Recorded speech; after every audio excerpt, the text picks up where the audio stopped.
welcome to another episode of Spirits and Monsters of Old Seattle. When we left our brave investigators, they were about to make some radical decisions. Last episode, we had quite a shock. Not just from meeting Clyde Reynolds and hearing his side of the story, but from the thump of his brother's head landing against his cabin door. Even worse, it appeared the perpetrator was his son. Maybe little Frank, who may have been possessed by the Revenant. He fled off to the woods, with Julian and Dr. Jensen in hot pursuit. However, after overcoming terror at the sight of a decapitated head, Sofie made a shocking discovery of her own. Mercy is missing.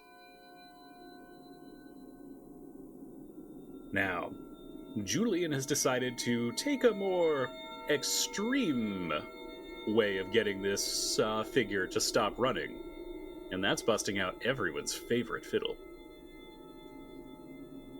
He was too fast and we're in the middle of the woods. What other choice? There is no other choice other than a supernatural violin. Which, in your 1 out of 1 times you've used it, has possessed you. Yeah. Yeah, it's fine. Mm-hmm. It's fine. But you sounded real dope when it happened. It sounded real good. Mm-hmm. Remind me, did Julian hand off the Bible to Sofie? Or is he still holding on to it? Oh, I definitely don't remember any handing off happening. Okay. Why, Bill? Now that you say that, I do feel like Did I hand off the Bible or did it came into play or something? You used it. I definitely used it. I mean, I've used it a few times. I mean, you used it for the fear check with the head. Okay. Dear listener, I should probably level with you. After that amazing cliffhanger that I left them all on, I literally abandoned my players for 3 weeks. And just jetted off out of town and made them wait on that. Was it only 3 weeks?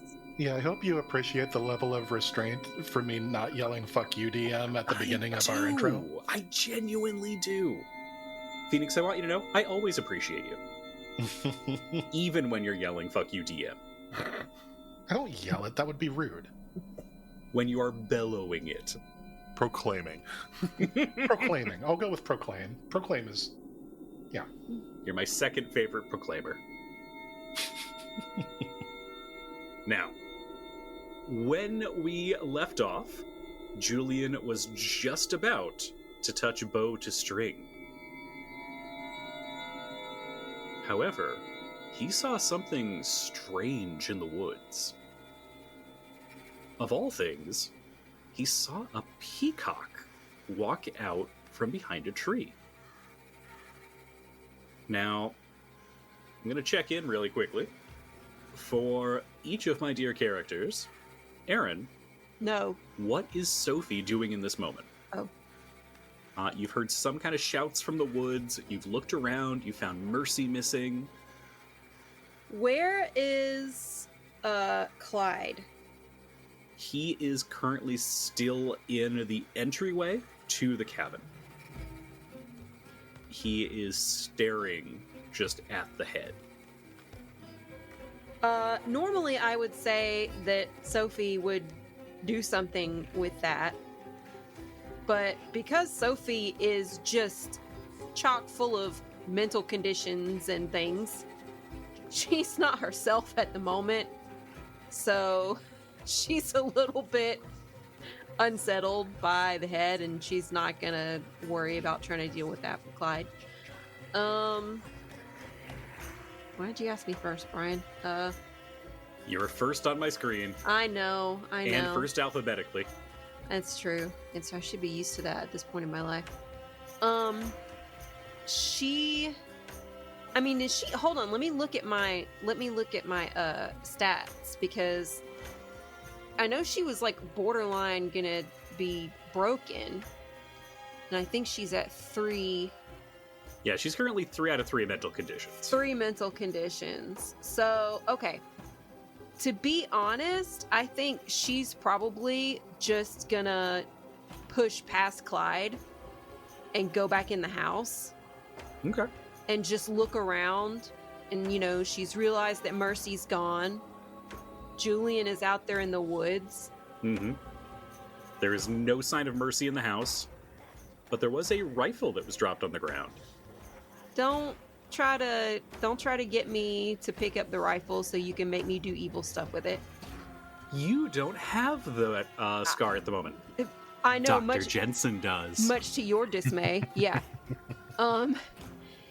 Yeah, and she's just gonna, Mercy's gone, and Julian's out in the woods chasing whatever through the head. There's a head on the porch, and she's just gonna go in the kitchen of the cabin and just try to find some alcohol.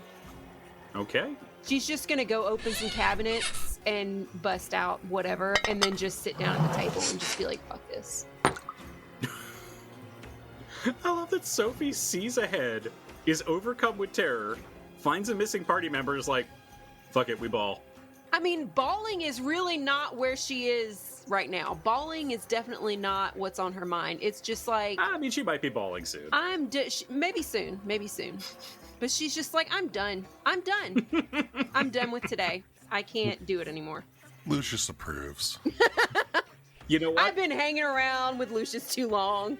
This is the most appropriate thing to do on the Lucius Jensen themed adventure. It's true. Oh, yay. We all drink our sorrows away. That's right. All right, and Bill. Dr. Jensen was kind of between Sofie and Julian. You are close enough that you saw the violin coming out. What is Dr. Jensen going to do? I think you were originally talking about maybe heading back and trying to, get away. Yeah, we're going to need anyone within earshot to make sure that they're plugging their ears in case Julian gets lost in the music again. So, yeah, he is essentially... I don't even think he tried to check his bag. He is just plugging his ears and just trying to run and focus on any other noise other than what might be. Mm-hmm. He's waiting for that sharp kind of string sound to start piercing the air at any moment. And Bill, can you roll a d6 for me? Uh-oh. I can, but I don't want to. Do I have to? If you don't want to, I can just make you auto-fail this. Okay. I have that power. Let's not get snippy. Hey, I've forgotten so many times that I can do that. It's true. I'm trying to remind myself.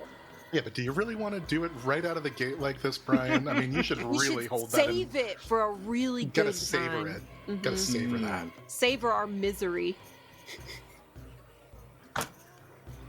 That is a 3. Okay. And last but never least, Phoenix. Sup?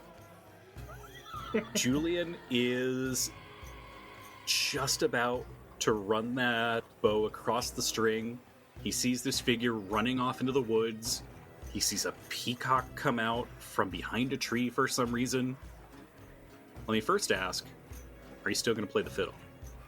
Yeah, so, I mean, I saw this, whatever it is, throw a severed head into the room. Mm-hmm. That's not great. Typically.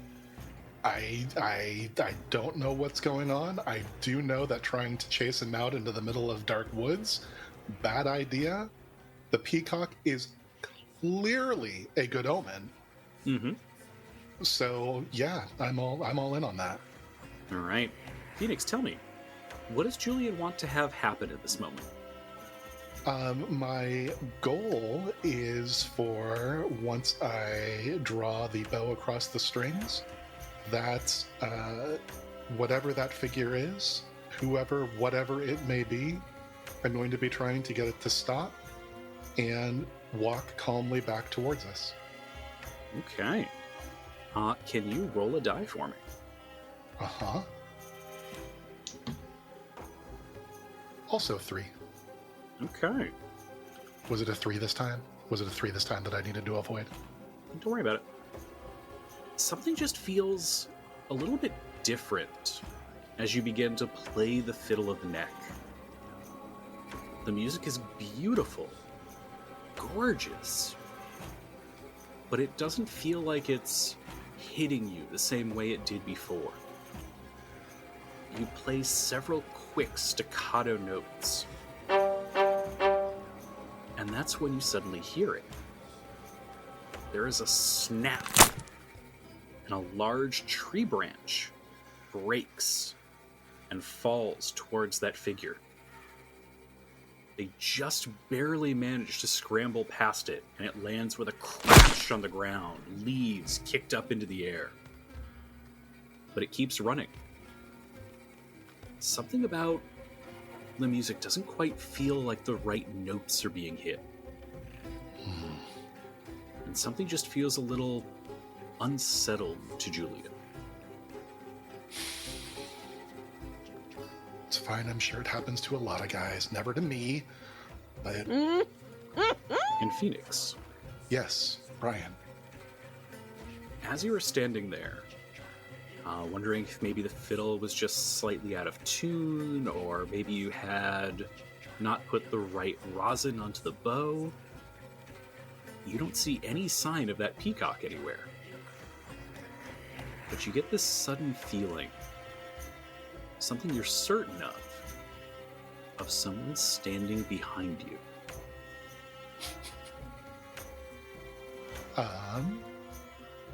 Okay. This is a silly question, but just to make sure I'm going to ask, to my knowledge, this fiddle, other than its magical properties, is a normal fiddle, and by which I mean D&D rules, magical items are typically unbreakable. I don't think that's going to be the case with this violin. You think that it is a functional violin. If you were to hit someone with it, it would probably break. Yeah. Okay. Yeah, I could, like, there's a part of me that wants to say, all right, let me go dig around in my violin case and pull something out, but I'm not going to have enough time to do that. I'm just going to go ahead and quickly turn and just spin around, see what's there. You whip back. There's not a person behind you. But on the ground, there is a single feather. It's one of those very long, frilly peacock feathers. Well, I mean, that makes sense. I did just see one here. It must have flown off very quickly. This happens. This is clearly native peacock country. We're good. By the way, can I get an investigation test from you? Yeah. You're good at those, right? That'll be my one pity die. Oh, that pity die. That's a 4. You want to push it? This is a mental... No, not with one die. I figured I'd ask. Yeah, no, that's fair. I am already at 2 out of 3. Although, just for my own sake, I'm going to roll it just to see what I would have gotten. Yeah, no, it didn't. So that was the right choice. It's true. Yeah, you're staring at this feather for a moment. There's something that you're just not quite picking up about it. You're looking at it and like a pattern that you're not recognizing. Or hearing a piece of music and being able to say like, oh, I know that song. I know every 5th lyric, but I don't remember what the song is. You just can't quite reach out to what it is. Okay. I will pick up the feather and kind of shake my head. Now, Dr. Jensen was behind me. Is he still within... He is a ways back. You can just barely see him in the rain running towards the cabin. Okay. And so he's on his way back. Yeah, I hate to let this severed head throwing menace away, but I don't really see another option, so kind of hang my head, confused. Don't know why it didn't work. Couldn't be that Mark Muir lied to me. That would never have happened. No, never. So, but yeah, I mean, I don't see a way forward. I'm not going to go charging off into the deep woods at the dark on my own. Shucks. So, I mean, I still have, 3 physical conditions left to go. If you really want me, I'll do it for you, Brian. I appreciate you. But yeah, I'll go ahead and just make my way back to the group. Sounds good. Peacock feather in hand. Mm-hmm. And no, that's not a euphemism. This time. So Dr. Jensen and Julian kind of make their way back towards the cabin. Yeah, Dr. J, I don't know what happened. I played and he just kept running. A tree branch snapped. I don't know what happened.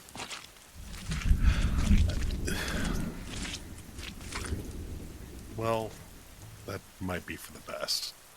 No, what would have been best is if he had turned around and walked calmly towards us. That would have been the best outcome, yes, but if you got swallowed by the song again, that would make things considerably worse. I mean, yeah. Yeah. Speaking of which, if you have the Bible on you, right? I believe so. Let's maybe give that to Sofie or someone else for the moment. That's maybe not all our eggs in one basket kind of situation. It's a family Bible. Yeah, but it's not your family. It's a family Bible. Fair. I never specified. Listen, I love the Johnsons more than anyone. Feels like I know them almost. Because I wrote in the margins.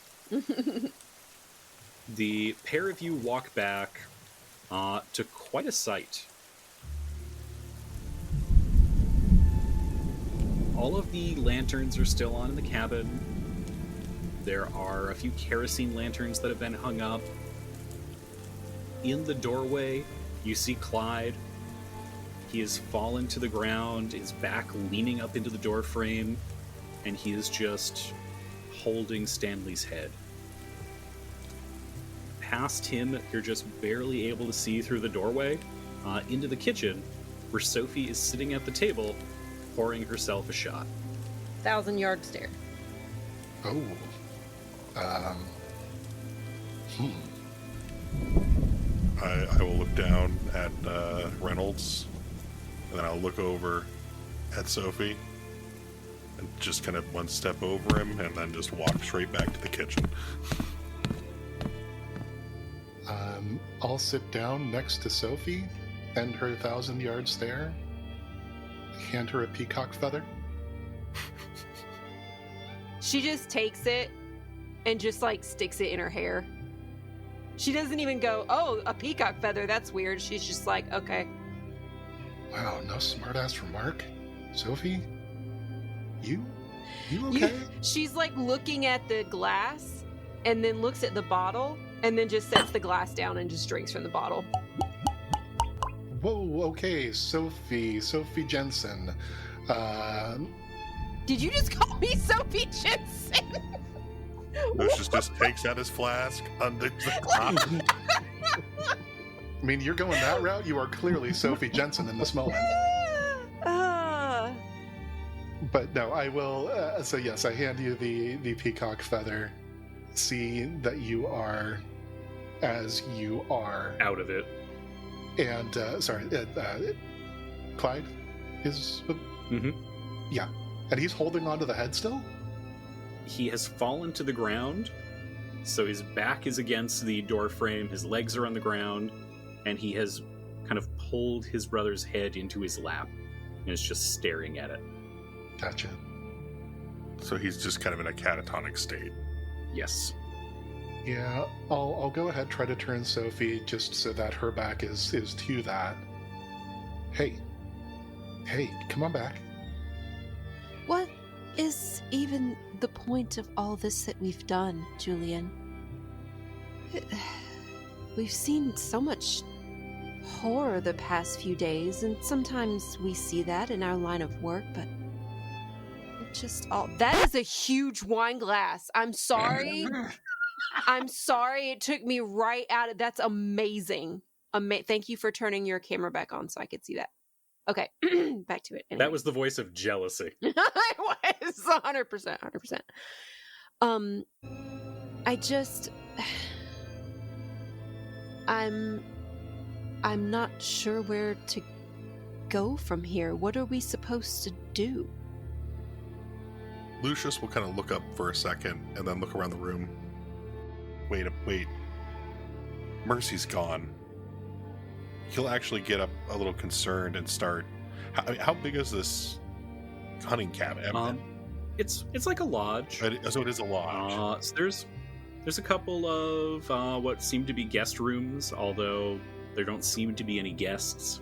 He will just go search, just do a quick up and through, see if there's any sign of anything. You scour through this place, no sign of Mercy. She is gone.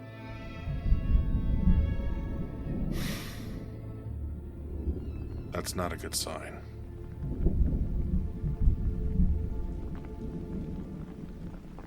So Lucius will kind of just look to Sofie and to Julian. Mercy's gone and that boy is still out there. What do you mean she can't be gone? Why would she be gone? I assume she didn't just leave because of go into another room because of what just happened?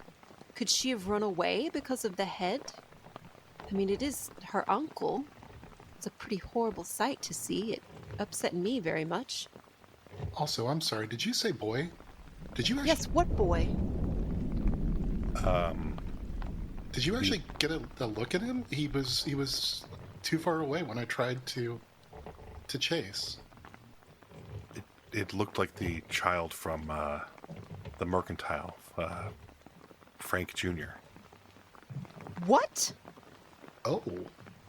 Are you saying that Frank Jr. murdered his own father? Surely.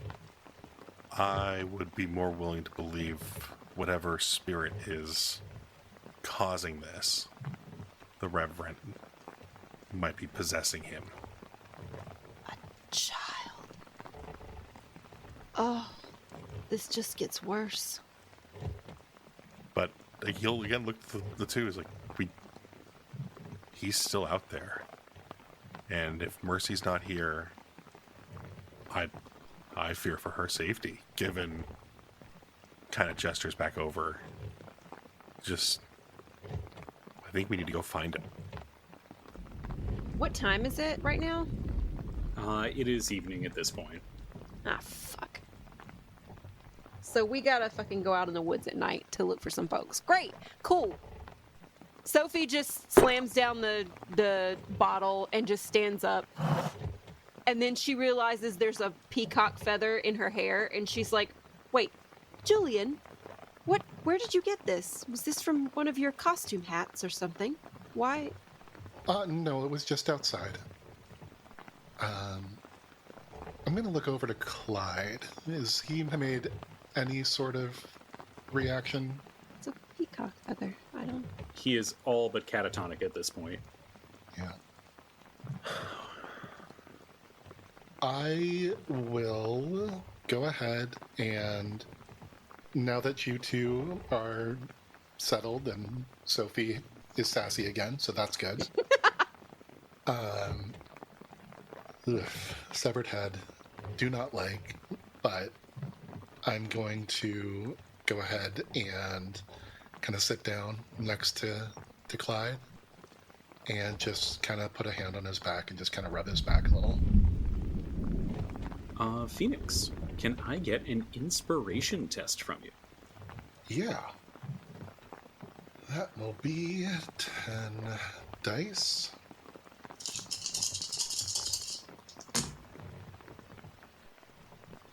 1 success on 10 dice.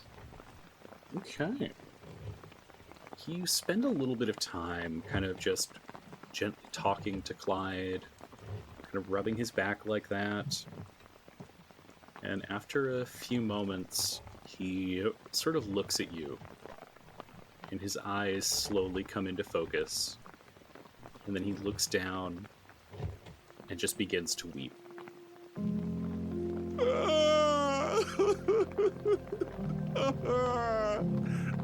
But it does seem he's come back to himself.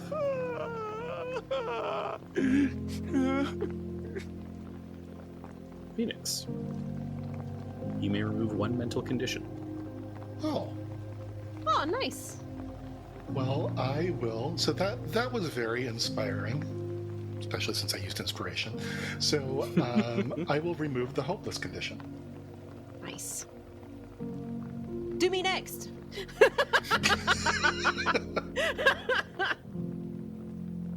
Actually, wait. I want to ask, could I use, don't I have things that I could do? You got a bunch of things. I got a bunch of things. So, a couple of options. You could spend a brief moment with your memento, Yorts. If you wanted to, you could use your caretaker talent so that when you clear someone else's conditions, you also get to clear yours.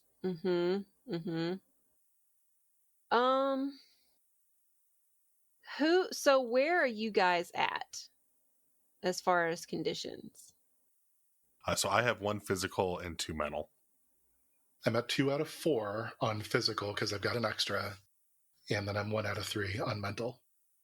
Okay. Do you guys think that I should go ahead and use caretaker, and like maybe Dr. J and I can like have a drink together and just like bitch about how effed up this is? Mm-hmm. Because that way, going into whatever's about to happen, we could have a little more breathing room. I think Dr. Jensen will easily get into the subject of bitching about family matters and how things escalate too quickly and people never pull their heads out of their own posteriors to see the bigger picture. Just assuming that each other are guilty, and then you have to deal with the actual guilt later on because it wasn't even him in the first place. You know, it really makes me think I'm maybe glad that I don't have siblings. Oh, siblings, family members, all they do is sit there, make judgments, and just never pull their own heads out of their damn asses. Stubborn, pig-headed pains in the ass. Be glad you don't have brothers. And he just pulls out his flask and just taps the bottle and takes a big swig.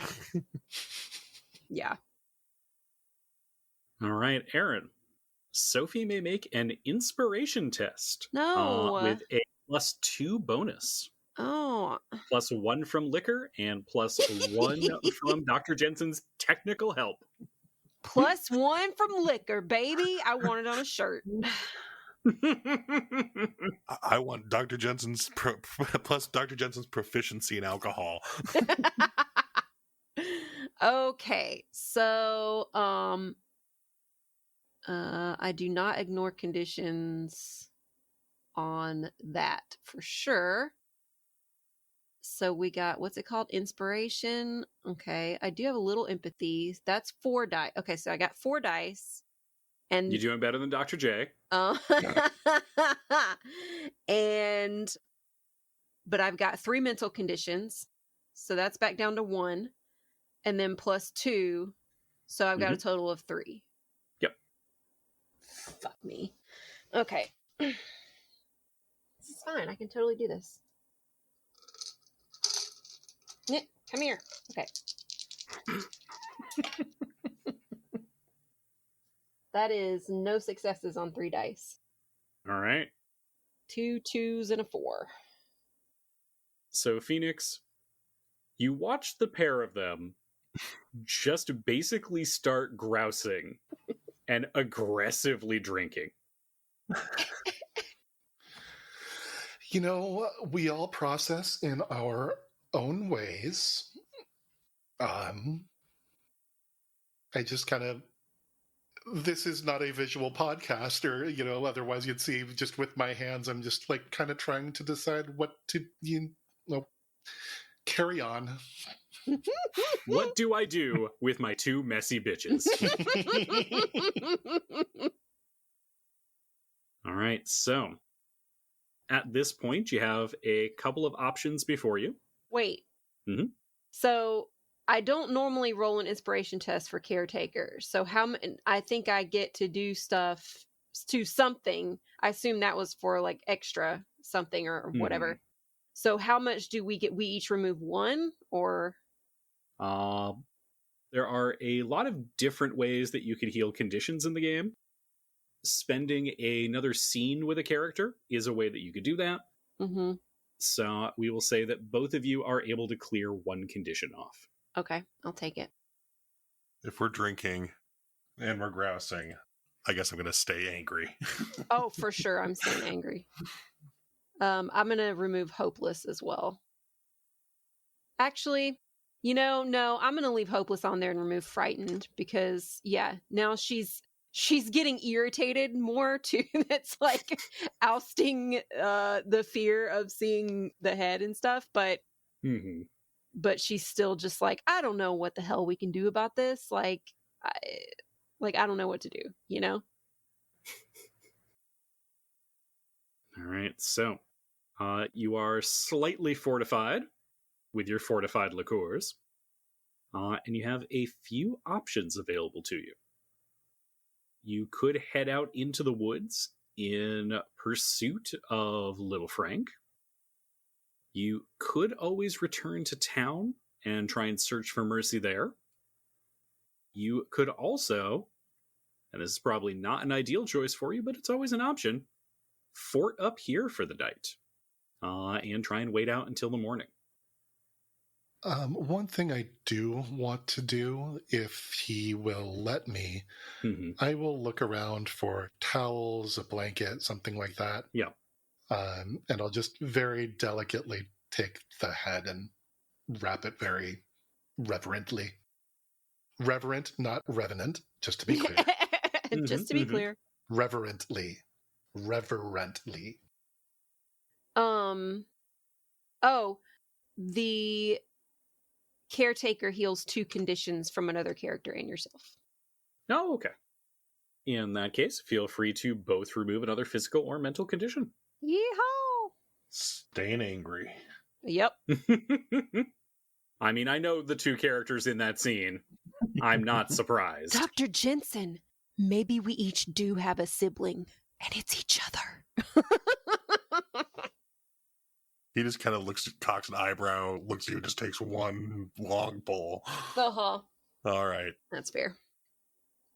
So, do we go out looking for Little Frank? Do we go maybe search for, see if we can find Mercy in town? Maybe I don't. Well,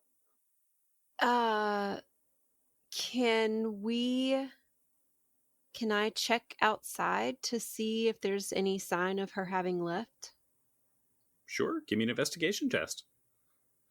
Now, you will take a, let's say, -2 penalty on this on account of the pouring rain. That's fair. That's fair.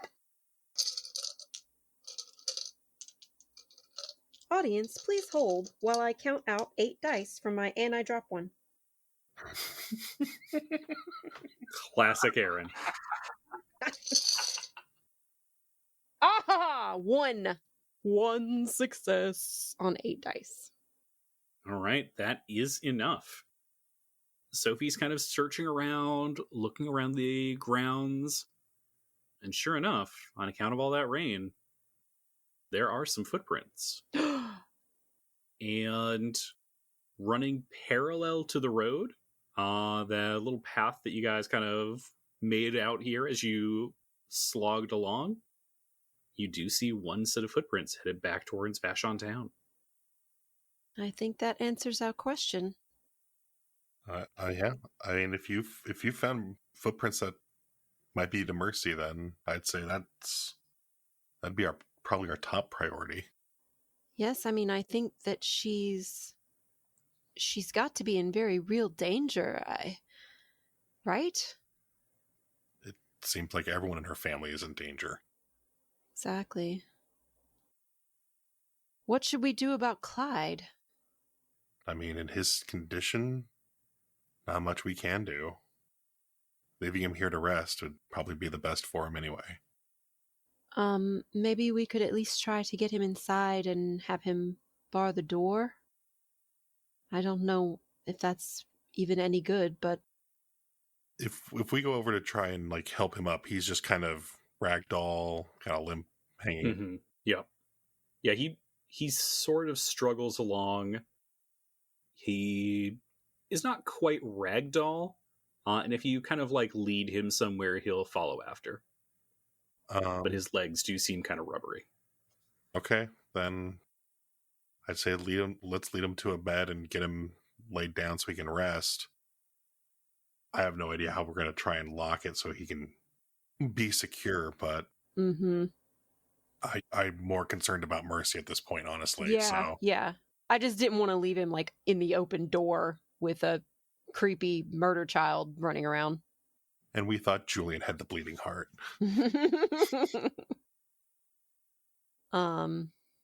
So yes, as long as he's inside and we can just shut the door, then that's fine. Yep, he's been put to bed. He very briefly reaches out and takes Julian's hand and just whispers very softly, "Thank you. Thank you." And then he kind of just like collapses. Now, if you're heading back into town, do you grab one of the kerosene lanterns from here in the house? I was going to suggest we gather up any supplies and stuff. I know I left my bag in the lodge initially when we ran out, so I'll get everything kind of back together. And then I'd say if there's a lantern or anything that we can use to help us guide the way. Mm-hmm. Lord knows we'll need it at night in a downfall, in a pouring downpour. Yeah. Now, I am going to need something from you as you head back towards a new location. And it's a learning test. Oh, boy. You're going to have Julian make this one, right? We got a big thumbs up from Phoenix, which definitely is displayed in an audio media. Well, the good news is I have 7 dice in my hand. Where the hell? How come I don't have... You know what? If only there was a program that could roll all your dice for you. Shut up. You've missed this. Okay. All right. So I should have 10. And then you'd get a +1 for the compass that you brought. Oh, goody. Okay, so that was 7 dice. I got 1 success so far on 7, and then I have 4 more. That's all you need. Well, you've already passed. Don't care. I'm rolling it anyway. All right, fair enough. Wow. No more successes. So 1 success on 11 dice. Well, it's good that you got that 1 success. It sure is. We'll talk about this at the end, but I had something very exciting prepared if y'all wandered into the woods. Oh, boy. I'm a little bummed you won't get to see it. I'd like to wander into the woods, please. Really? Really? Are you just going to... We're all leaving, and Julian just walks over into the woods. Are you sure? Are you being serious, Phoenix? Stop it. No, Brian. No, I'm not being thank serious. God. Fine. You know what, Brian? Just for you. You've already had Sofie pass the test. It's all right. I will, as we are getting ready to leave, I will, now that we've got a little bit of light happening, just kind of glance over to where the branch snapped. And I'll just like kind of put up a finger. Just give me one moment. Can I borrow one of the lanterns? And basically, I just want to go see what the snapped end looks like. I am so glad you did. Oh my God. Julian kind of makes his way a little bit into the woods, not far enough that he can't see his friend's light, he peers down at this branch. And it's strange. Looking at the end where this snapped, it's been cut incredibly cleanly. And if he puts his hand close to it, there's heat coming off it. I mean, friction causes heat, but that is strange. So, how big is this? Is this like, a pretty massive limb that I'm not going to be able to move, or? Like the size of your thigh. Jesus. Okay, definitely too big for me to move. I'll just, instead of bringing it to you, I will just kind of put my hand up and wave over. Hey, real quick, guys, before we leave, when apparently little Frank, anyway, when I was trying to get him to slow down, the violin, this never happens to me. I don't know what happened, but he just kept running, but this branch fell? Take a look. Sofie, is this anything this isn't the power of this isn't the fiddle, is it? I thought it was only for, The fiddle has lasers, you guys. It's a laser fiddle. Lasers. So, if you'd like, one of you can make a learning test. But this is going to be a difficulty 3. Oh, all right. Now that person can add a +2 bonus from the other 2 allies. Okay. What a nice noise. I have so many different media of dice in here, and it's like jingle jangle. Anyway. Okay. 1, 2, 3, 4, 5. 5 successes. You got 5 successes. I got 5 successes on 12 dice. Jeez. All right. I'm back, baby.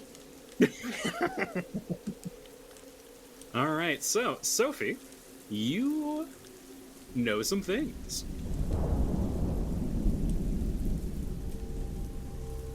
First up, the fiddle of the neck, when played by human hands, can entrance and enchant listeners, compelling them to come closer as well as to dance. As far as you've heard in any of the legends of the neck bestowing this gift upon someone, that is all it has done. Although there are numerous legends of the neck teaching other skills to a musician.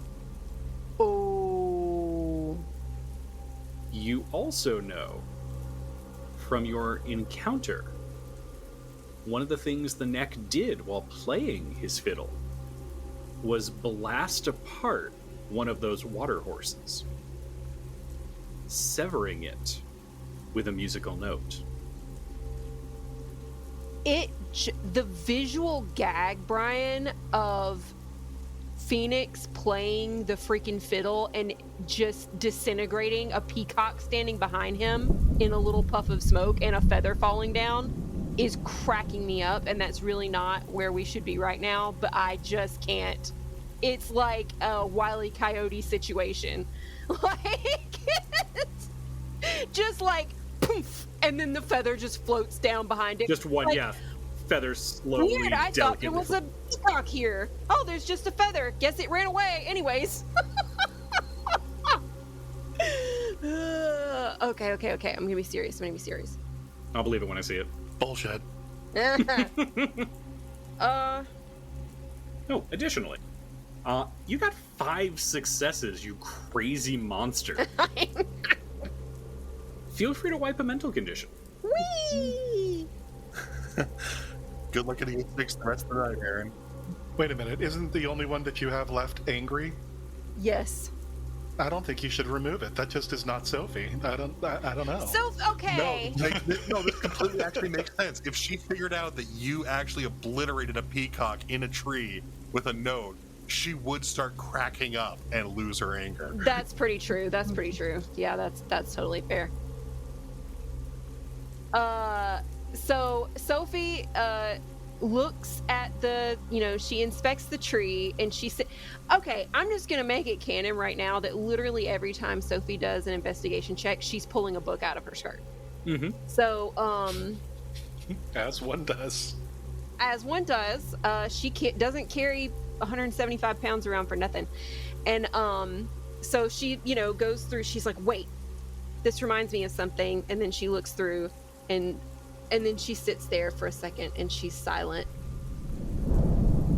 and you see, and you just kept hearing a rattling sound as Yortz is jumping into leaf piles with his little raincoat on. Mm-hmm. That's where your cleared condition comes from. That's fantastic. Amazing. She doesn't laugh, but you see her sort of like sigh heavily and like maybe cough a little bit to cover it up. Not because in this situation she's actually like, haha, this is funny. She's just like, oh my fucking God. Like, really? Like, and then she's just gonna look at them and be like, I have some ideas, but we should probably just talk about it tonight or even back at the library or something. I need to gather my thoughts. And then she'll just head down back towards town. Oh. Lucius will kind of look puzzled at Julian. Oh, okay. To be clear, as the player, I don't necessarily want to call Julian out. As the source of... Yeah, like, I don't want to... Like, there's all this stuff going on. I, until 2 seconds ago, was ready to just lay down in the woods in the leaves and just be like, just leave me here, I'm done. But leave the bottle of whiskey. And, she realizes that maybe for whatever reason, Julian can now, A, do things that she has never read about a human being able to do, and B, maybe the fiddle is even more dangerous than we thought, and she doesn't want to like bring that into this situation right now because we're all like keyed up and we're trying to go find Mercy and everything. And so if it comes about that, he's going to use it again, then she'll say something probably, but yeah. Anyway, so that's why I didn't tell, not because, yeah. But you suspect maybe Julian is doing things beyond what he had been capable of with the fiddle before. Right. Well, I guess we will continue to follow Sofie back into town, since she has found the trail. All right. She is quickly able to follow Mercy's footsteps and leads through a muddy path, winding through sinking strawberry fields, misty little areas and dells, and soon you get back into Vashon town proper. It's late enough that just about every light in town is off, while you can still see a couple of candles in the windows of Walloom. The tracks lead all the way through the muddy walks, the sinking sidewalk, and on towards Mercy's yellow door.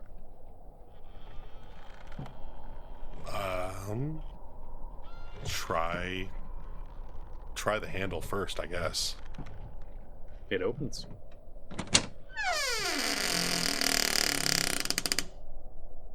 Just kind of slowly open the door and just call out, Mercy? Is anyone in there? And kind of just shine the lantern. Mm-hmm. Laura, is Mercy there? There's no response. But as they shine the light in, do they see anything inside? The bedroom doors ajar. They see some papers scattered on the ground. They see some of the decorations kind of overturned. I will call the others' attention to what I see and try and gingerly step in just to make any sense, I guess, of the chaos that seems to have occurred. Yeah, I'll immediately come in and see if I see any, like, blood or anything that would indicate that she had been attacked in there. No sign of any blood. Doesn't look like any kind of struggle happened, although there are a lot of papers that have been tossed around. There's not a lot of area in the actual house. There's a small kitchen, there's a small dining area, and then there's that back bedroom. I mean, it clearly looks like there's someone was searching for something. Does it look like anything in particular is missing from the last time we were here? Laura, would they need to make a check for that? Or does everything look just disheveled? I mean, it looks disheveled. Okay. Sofie will go, double check the bedroom, just push open the door. Make sure there's not Mercy's dead body in the corner or something. So you open the door and you see Mercy. And she's sitting on the edge of her bed, facing the door. And she's just muttering and talking seemingly to herself. And she's staring just in space beyond you, like not focusing on you at all. And she's sitting and she has the rifle that Julian gave her. She's holding it where it's relaxed. It's just kind of in front of her, just hanging down off the edge of the bed, but she's still holding it, and she's just muttering. You can't quite catch what she's saying yet. I think Sofie would rush in despite she's not assuming that the rifle is intended for them because Mercy's our friend, and so she would, rush up and try to put a hand on Mercy's knee and just ask her if she's okay. I would be joining with that. I'm assuming it's probably a small bedroom, so Lucius will probably be in with 3 people, it's getting a little crowded. I was going to say, he's probably just in the doorway then, or basically in the edge of the other room, just looking in. She'll just kind of continue to mutter, "There's all the secrets. Too many secrets. But we're almost done. It's almost complete. So close." And as she's talking, she's starting to look a little bit more focused, and she looks to Sofie first. "Someone might actually want to really be your friend if you weren't having all of these issues with writing on your skin. How do you know they actually trust that you're not becoming something monstrous?"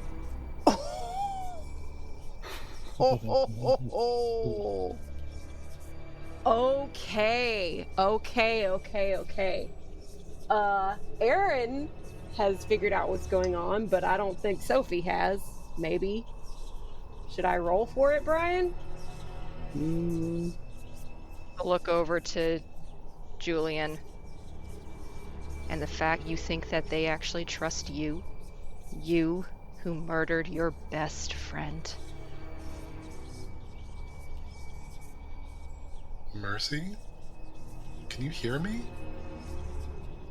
And then she'll look past both of you two, and she'll just stare straight towards Dr. Jensen.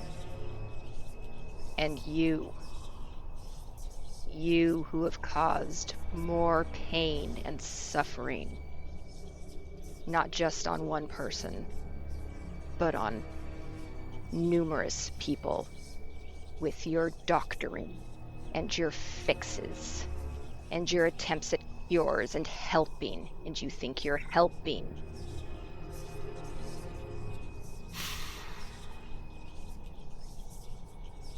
Lucius will kind of stiffen up a little bit.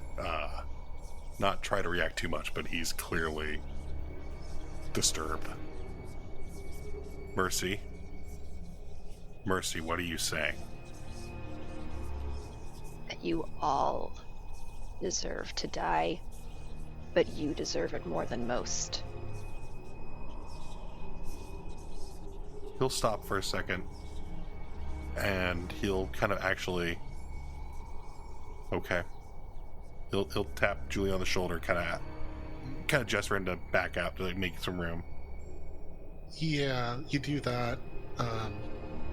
It kind of snaps Julian kind of to attention. Had been a little startled. Checks himself over, makes sure that the red rose that he's always wearing on his vest is still there. And, sorry, right, here you go. Yeah, I'll back up and... So yeah, it'll be kind of a big step into the bedroom. Before you do that, Bill, Oh. Phoenix, how are you moving around the bedroom?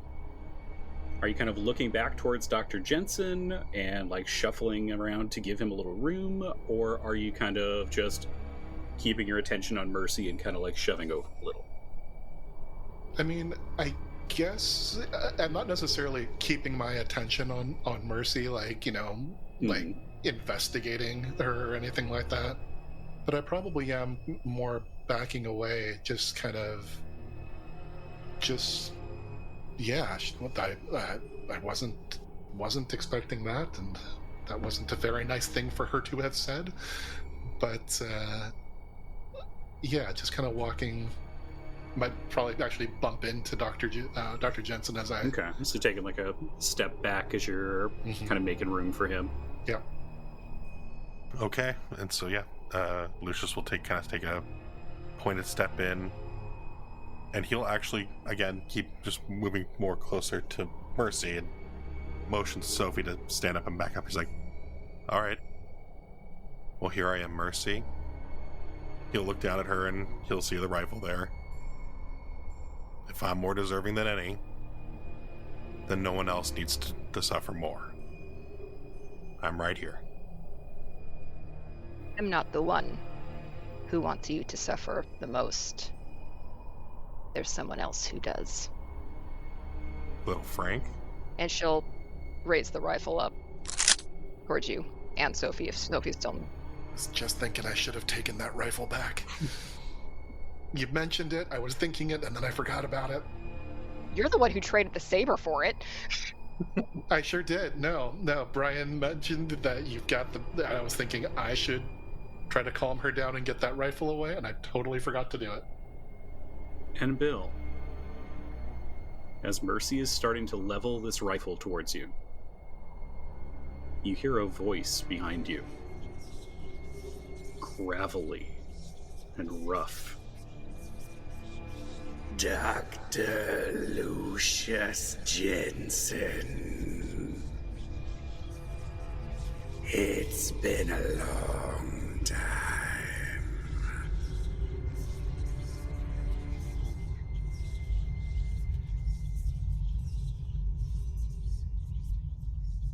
You said I hear this right behind me, with Mercy and the rifle in front of me. I mean, at this point, I'm just basically standing in front of her. Right? I will kind of, I won't turn my body like away from her, but I will turn just to see, and I see if there's someone. Oh, there is. There is a ragged form standing behind you. It was human once, and you vaguely recognize the features. But they are old, and they are dead.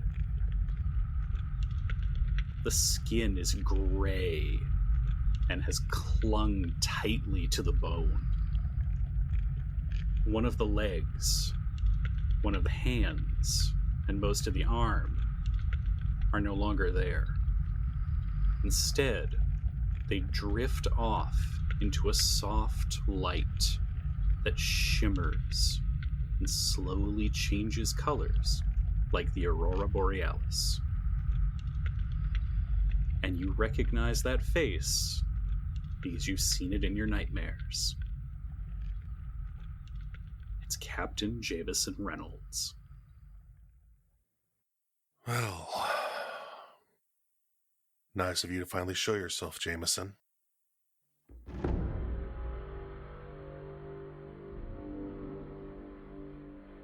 Thank you so much for listening to this episode of Spirits and Monsters of Old Seattle.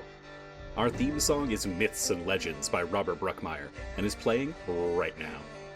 Our episode music is from the incredible Andreas Lundstrom's RPG soundtracks, and you can hear more of his work on the Sweden Rolls podcast. Our editor is Hannah Cheney. If you've enjoyed the show, it would mean the world to all of us if you could share it with a friend, or an acquaintance, a stranger, even an enemy. We're not super picky. However, it is the single best way to help us get new listeners and continue to grow. If you've really enjoyed the show and you want to let the world know just how much, we're launching a storefront where you can buy some cool gear and a Patreon. You'll find the links in our show notes. We'll be looking forward to sharing more stories of the Vashon in the Pacific Northwest. But until then, remember the motto of the library. Fear gives way to knowledge. Knowledge gives way to wisdom. And wisdom gives way to the truth. Until next time.